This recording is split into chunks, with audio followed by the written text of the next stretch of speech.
بسم اللہ الرحمن الرحیم الحمد للہ رب العالمین والصلاة والسلام علی سید الانبیاء والمرسلین وعلی آلہ واصحابہ اجمعین اما بعد۔ محترم ناظرین کرام، السلام علیکم ورحمۃ اللہ وبرکاتہ۔ ترجمان الکتاب یوٹیوب چینل میں آپ کو دل کی گہرائیوں سے خوش آمدید کہتے ہیں۔ آج کی محفل میں آپ کے ساتھ رہ کر مجھے بے حد خوشی محسوس ہو رہی ہے۔ گزارش ہے کہ ویڈیو کے آخر تک ساتھ رہیے، کیونکہ جو حقیقتیں اور فضائل آج آپ سنیں گے وہ ایمان کو تازہ بھی کریں گے اور زندگی میں برکت بھی۔ آج ہم فضائل اعمال، فضائل قرآن کے اس عظیم باب سے پڑھنے جا رہے ہیں جو قرآن کریم کی چند سورتوں، خصوصاً سورہ فاتحہ، سورہ یاسین، سورہ واقعہ اور سورہ ملک کے بے شمار روحانی، جسمانی اور ایمانی فائدوں کو بیان کرتے ہیں۔ آئیے اب میں کتاب سے باقاعدہ پڑھنا شروع کرتا ہوں۔ عبد الملک بن عمیر رحمۃ اللہ علیہ حضور اکرم صلی اللہ علیہ وسلم کا ارشاد نقل کرتے ہیں کہ سورہ فاتحہ میں ہر بیماری سے شفا ہے۔ عبد الملک بن عمیر رحمۃ اللہ علیہ حضور اکرم صلی اللہ علیہ وسلم کا ارشاد نقل کرتے ہیں کہ سورہ فاتحہ میں ہر بیماری سے شفا ہے۔ خاتمہ میں بعض ایسی صورتوں کے فضائل ہے جو پڑھنے میں بہت مختصر لیکن فضائل میں بہت بڑی ہوئی ہے، اور اسی طرح ایک ایسے خاص امر ہے جن پر تنبیہ قرآن پڑھنے والوں کے لیے ضروری ہے۔ سورہ فاتحہ کے فضائل بہت سی روایات میں وارد ہوئے ہیں۔ ایک حدیث میں آیا ہے کہ ایک صحابی رضی اللہ عنہم نماز پڑھتے تھے، حضور صلی اللہ علیہ وسلم نے ان کو بلایا، وہ نماز کی وجہ سے جواب نہ دے سکے۔ جب فارغ ہو کر حاضر ہوئے تو حضور صلی اللہ علیہ وسلم نے فرمایا کہ میرے پکارنے پر جواب کیوں نہیں دیا؟ انہوں نے نماز کا عذر کیا۔ حضور صلی اللہ علیہ وسلم نے فرمایا کہ قرآن شریف کی آیت میں نہیں پڑھا یا ایھا الذین آمنوا استجیبوا للہ وللرسول اذا دعاکم، سورہ انفال آیت 64۔ اے ایمان والو، اللہ اور اس کے رسول کی پکار کا جواب دو جب بھی وہ تم کو بلاوے۔ پھر حضور صلی اللہ علیہ وسلم نے ارشاد فرمایا کہ تجھے قرآن شریف کی سب سے بڑی صورت یعنی سب سے افضل بتلاؤ؟ پھر حضور صلی اللہ علیہ وسلم نے ارشاد فرمایا کہ وہ الحمد کی 7 آیتیں ہیں، یہ 7 مثانی ہے اور قرآن عظیم۔ بعض صوفیاء سے منقول ہے کہ جو کچھ پہلی کتابوں میں تھا وہ سب کلام پاک میں آ گیا، اور جو کلام پاک میں ہے وہ سب سورہ فاتحہ میں آ گیا، اور جو کچھ سورہ فاتحہ میں ہے وہ بسم اللہ میں آ گیا، اور جو بسم اللہ میں ہے وہ اس کی بے میں آ گیا۔ اس کی شرح بتلاتے ہیں کہ بے کے معنی اس جگہ ملانے کے ہے، اور مقصود سب چیز سے بندہ کا اللہ جل شانہ کے ساتھ ملا دینا ہے۔ بعض نے اس کے آگے اضافہ کیا ہے کہ بے میں جو کچھ ہے وہ اس کے نقطہ میں آ گیا، یعنی وحدانیت کے نقطہ اصطلاح میں کہتے ہیں اس چیز کو جس کی تقسیم نہ ہو سکتی ہو۔ بعض مشائخ سے منقول ہے کہ ایاک نعبد و ایاک نستعین، سورہ فاتحہ آیت 4 میں تمام مقاصد دینی و دنیاوی آ گئے۔ ایک دوسری روایت میں حضور صلی اللہ علیہ وسلم کا ارشاد وارد ہوا ہے کہ اس ذات کی قسم جس کے قبضے میں میری جان ہے کہ اس جیسی صورت نازل نہیں ہوئی، نہ تورات میں، نہ انجیل میں، نہ زبور میں، نہ بقیہ قرآن پاک میں۔ مشائخ نے لکھا ہے کہ اگر سورہ فاتحہ کو ایمان و یقین کے ساتھ پڑھے تو ہر بیماری سے شفا ہوتی ہے، دینی ہو یا دنیاوی، ظاہری ہو یا باطنی۔ لکھ کر لٹکانا اور چاٹنا بھی امراض کے لیے نافع ہے۔ صحاح کی کتابوں میں وارد ہے کہ صحابہ رضی اللہ عنہم نے سانپ، بچھو کے کاٹے ہوئے پر اور مرغی والوں پر اور دیوانوں پر سورہ فاتحہ پڑھ کر دم کیا، اور حضور صلی اللہ علیہ وسلم نے اس کو جائز بھی رکھا۔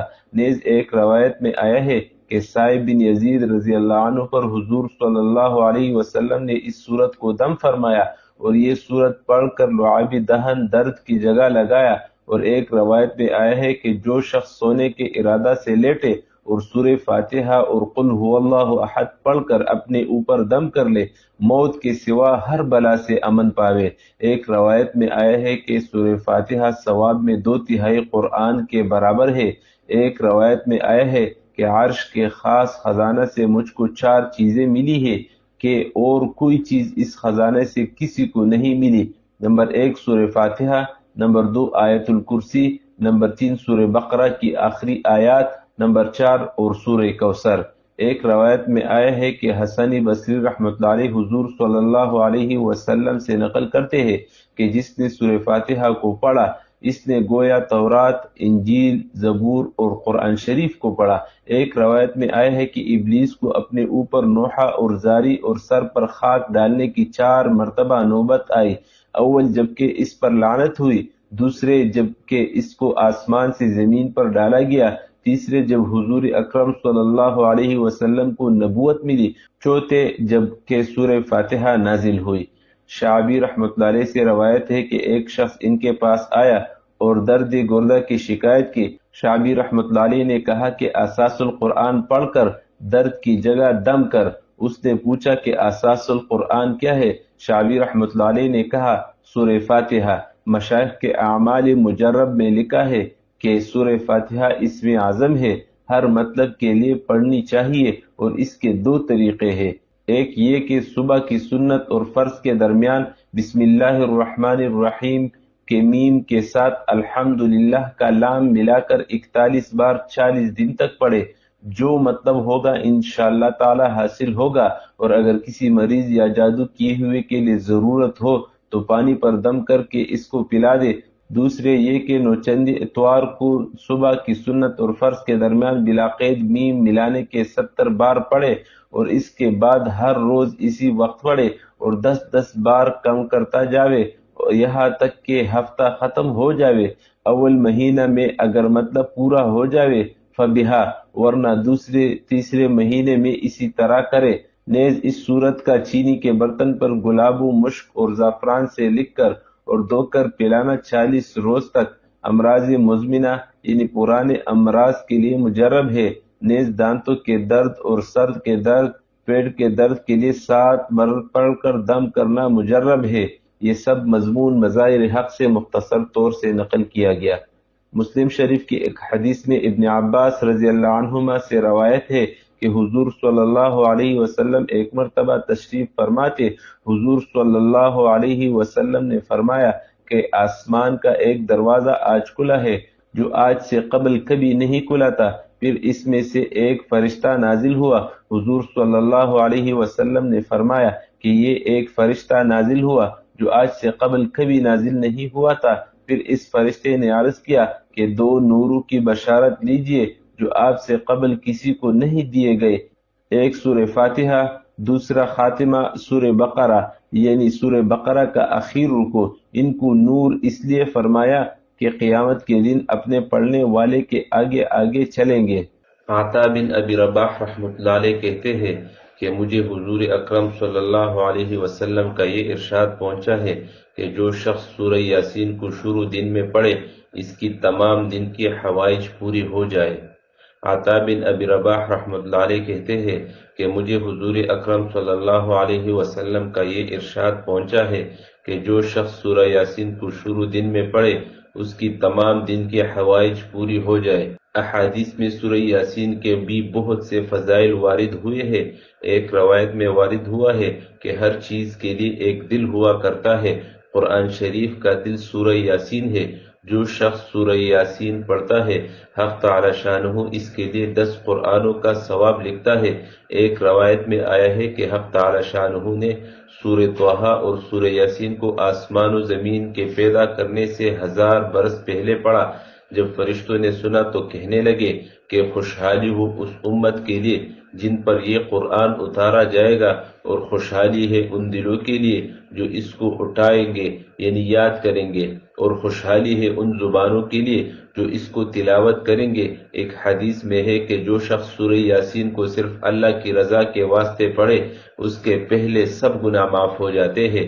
پس اس سورت کو اپنے مردوں پر پڑھا کرے۔ ایک روایت میں یہ آیا ہے کہ سورہ یاسین کا نام تورات میں منعمہ ہے کہ اپنے پڑھنے والے کے لیے دنیا و آخرت کی بلائیوں پر مشتمل ہے، اور یہ دنیا و آخرت کی مصیبت کو دور کرتی ہے اور آخرت کے ہول کو دور کرتی ہے۔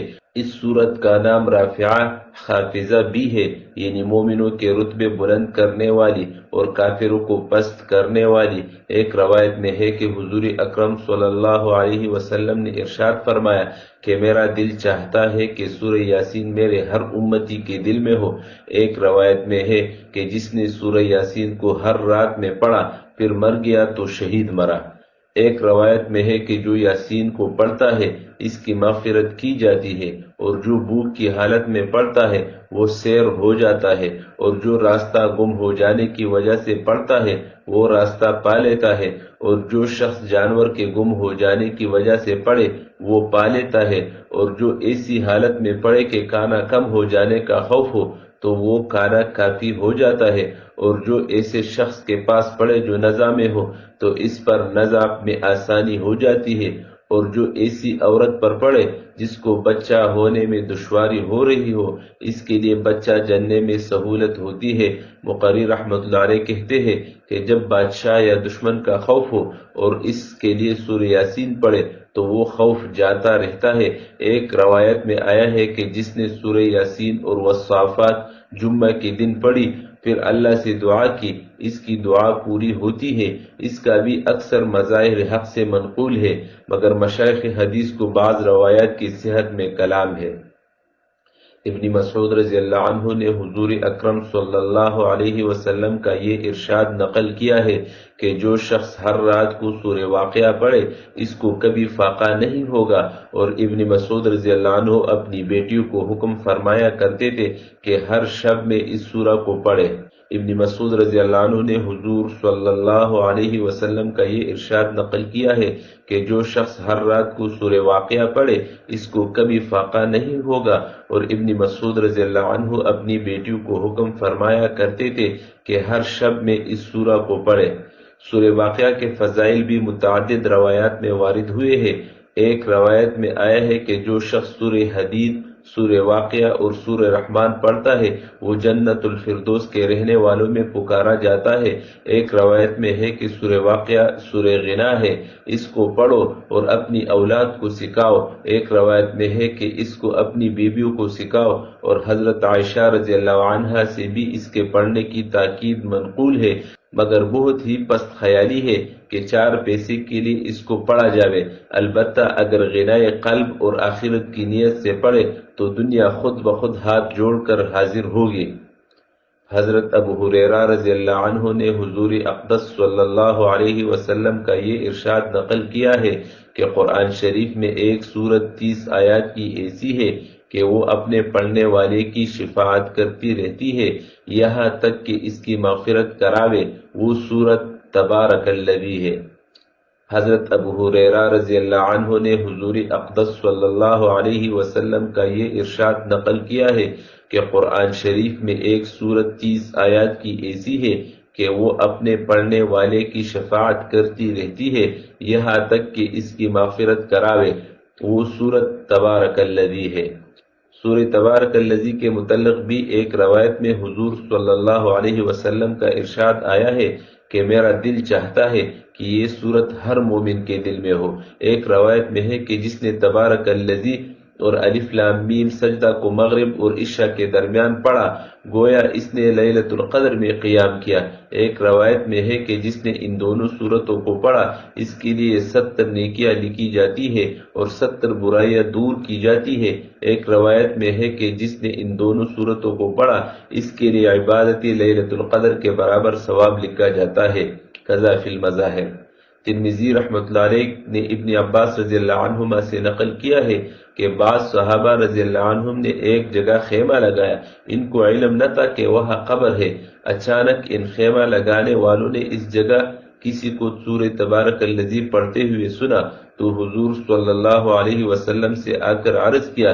حضور صلی اللہ علیہ وسلم نے فرمایا کہ یہ سورت اللہ کے عذاب سے روکنے والی ہے اور نجات دینے والی ہے۔ حضرت جابر رضی اللہ عنہ کہتے ہیں کہ حضور صلی اللہ علیہ وسلم اس وقت تک نہ سوتے تھے جب تک الف لام میم سجدہ اور سورہ تبارک الذی نہ پڑھ لیتے تھے۔ خالد بن معدان رحمۃ اللہ علیہ کہتے ہیں مجھے یہ روایت پہنچی ہے کہ ایک شخص بڑا گناہ گار تھا اور سورہ سجدہ پڑھا کرتا تھا، اس کے علاوہ اور کچھ نہیں پڑھتا تھا۔ اس صورت نے اپنے پر اس شخص پر پھیلا دیے کہ اے رب، یہ شخص میری بہت تلاوت کرتا تھا، اس کی شفاعت قبول کی گئی اور حکم ہو گیا کہ ہر خطا کے بدلے میں ایک نیکی دی جائے۔ خالد بن معدان رحمۃ اللہ علیہ یہ بھی کہتے ہیں کہ یہ صورت اپنے پڑھنے والے کی طرف سے قبر میں جگڑتی ہے اور کہتی ہے کہ اگر میں تیری کتاب میں سے ہوں تو میری شفاعت قبول کر، ورنہ مجھے اپنی کتاب سے مٹا دے، اور بمنزلہ پرندہ کے بن جاتی ہے اور اپنے پر میت پر پھیلا دیتی ہے اور اس پر عذاب قبر ہونے سے مانع ہوتی ہے۔ اور یہی سارا مضمون وہ تبارک الذی کے بارے میں بھی کہتے ہیں۔ خالد بن معدان رحمۃ اللہ علیہ اس وقت تک نہ سوتے تھے جب تک دونوں صورتیں نہ پڑھ لیتے۔ طاؤس رحمۃ اللہ علیہ کہتے ہیں کہ یہ دونوں صورتیں تمام قرآن کی ہر صورت پر 60 نیکیاں زیادہ رکھتی ہے۔ عذاب قبر کوئی معمولی چیز نہیں، ہر شخص کو مرنے کے بعد سب سے پہلے قبر سے سابقہ پڑتا ہے۔ حضرت عثمان رضی اللہ عنہ جب کسی قبر پر کھڑے ہوتے تو اس قدر روتے کہ ریش مبارک تر ہو جاتی۔ کسی نے پوچھا کہ آپ جنت و جہنم کے تذکرے سے بھی اتنا نہیں روتے جتنا کہ قبر سے؟ آپ نے فرمایا کہ میں نے نبی کریم صلی اللہ علیہ وسلم سے سنا ہے کہ قبر منازل آخرت میں سب سے پہلی منزل ہے۔ جو شخص اس کے عذاب سے نجات پالے آئندہ کے واقعات اس کے لیے سہل ہوتے ہیں، اور اگر اس سے نجات نہ پائے تو آنے والے حوادث اس سے سخت ہوتے ہیں۔ نیز میں نے یہ بھی سنا ہے کہ قبر سے زیادہ متوحش کوئی منظر نہیں۔ جمع الفوائد۔ اللہم احفظنا منہ بفضلک ومنک۔ ابن عباس رضی اللہ عنہما کہتے ہیں کہ حضور اقدس صلی اللہ علیہ وسلم سے کسی نے پوچھا کہ بہترین اعمال میں سے کون سا عمل ہے؟ آپ صلی اللہ علیہ وسلم نے ارشاد فرمایا کہ حال مرتحل۔ لوگوں نے پوچھا کہ حال مرتحل کیا چیز ہے؟ حضور صلی اللہ علیہ وسلم نے ارشاد فرمایا کہ وہ صاحب القرآن ہے جو اول سے چلے حتیٰ کہ اخیر تک پہنچے، اور اخیر کے بعد پھر اول پر پہنچے، جہاں ٹھہرے پھر آگے چل دے۔ ابن عباس رضی اللہ عنہما کہتے ہیں کہ حضور اقدس صلی اللہ علیہ وسلم سے کسی نے پوچھا کہ بہترین اعمال میں سے کون سا عمل ہے؟ آپ صلی اللہ علیہ وسلم نے ارشاد فرمایا کہ حال مرتحل۔ لوگوں نے پوچھا کہ حال مرتحل کیا چیز ہے؟ حضور صلی اللہ علیہ وسلم نے ارشاد فرمایا کہ وہ صاحب القرآن ہے جو اول سے چلے حتیٰ کہ اخیر تک پہنچے، اور اخیر کے بعد پھر اول پر پہنچے، جہاں ٹھہرے پھر آگے چل دے۔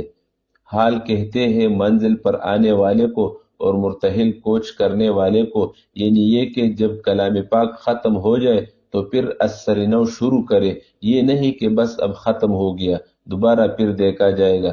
کنز العمال کی ایک روایت میں اس کی شرح وارد ہوئی ہے، الخاتم المفتح، ختم کرنے والا اور ساتھ ہی شروع کرنے والا، یعنی ایک قرآن ختم کرنے کے بعد ساتھ ہی دوسرا شروع کر لے۔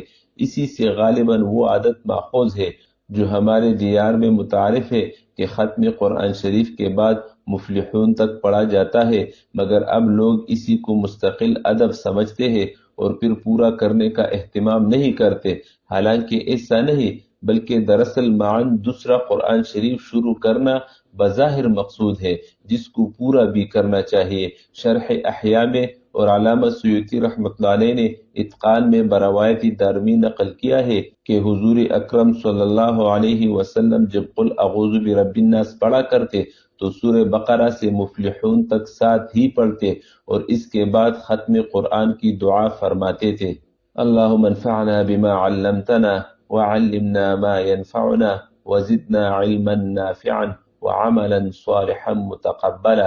اے اللہ ہمیں قرآن کے نور سے منور فرما۔ سورہ فاتحہ، سورہ یاسین، سورہ واقعہ اور سورہ ملک کو ہمارے لیے دنیا و آخرت کی رحمت بنا دے، آمین یا رب العالمین۔ ناظرین، جاننے سے پہلے میرا آپ سے ایک سوال ہے کہ آپ نے کبھی سورہ فاتحہ کو بطور شفا پڑھ کر اس کا اثر محسوس کیا ہے؟ تجربہ ہو تو کمنٹ میں ضرور بتائیے۔ اگر ویڈیو اچھی لگی ہو تو لائک کریں، دوسروں تک پہنچانے کے لیے شیئر کریں اور کمنٹ کریں۔ ترجمان الکتاب کو ضرور سبسکرائب کریں تاکہ فضائل قرآن میں سے مزید صورتوں کے فضائل اور برکات آپ تک سب سے پہلے پہنچے۔ جزاکم اللہ خیرہ، والسلام علیکم ورحمۃ اللہ وبرکاتہ۔